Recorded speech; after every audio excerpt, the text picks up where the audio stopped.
Second time, so ultimately first time যিনি সারা সুলতানা আপুর কাছে যাব। আপু, আমি জানতে চাচ্ছিলাম আপনি এই বিজনেস প্রফেশনটাতে বা এই প্রফেশনটাতে আপনি কতদিন ধরে আছেন, এবং আপনি ই ক্যাবটা কেন করলেন, ই ক্লাবটা কেন করলেন, যদি একটু আমাদেরকে বলতেন যে ই ক্লাবটা কেন গঠন হলো। আহ সবাইকে অসংখ্য ধন্যবাদ, আর আপনাকে বিশেষ করে ধন্যবাদ আমাকে গেস্ট হিসেবে নির্বাচিত করার জন্য। ফার্স্ট অফ অল, আমি আসলে উমেন্স ফোরামের চেয়ার হিসেবে আছি। আর আমাদের এই সংগঠনটা হচ্ছে উদ্যোক্তাদেরকে নিয়ে একটা প্ল্যাটফর্ম।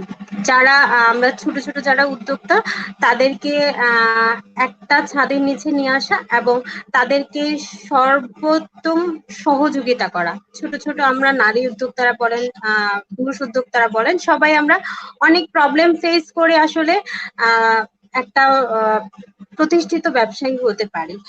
তো সেখানে যে ছোট ছোট প্রতিবন্ধকতা গুলো থাকে, সেগুলোতে আসলে আমরা চেষ্টা করি হেল্প করার। আর একটা অর্গানাইজেশনে না আসলে, একটা আহ সংগঠনে না আসলে আসলে বোঝা যায় না যে আসলে আমরা কতটুকু কি করতে পারি। আর সবচেয়ে বড় কথা কি, আমি যেটা ফিল করি যে আমি উদ্যোক্তা হতে গিয়ে যেই বাধাগুলো পেয়েছি,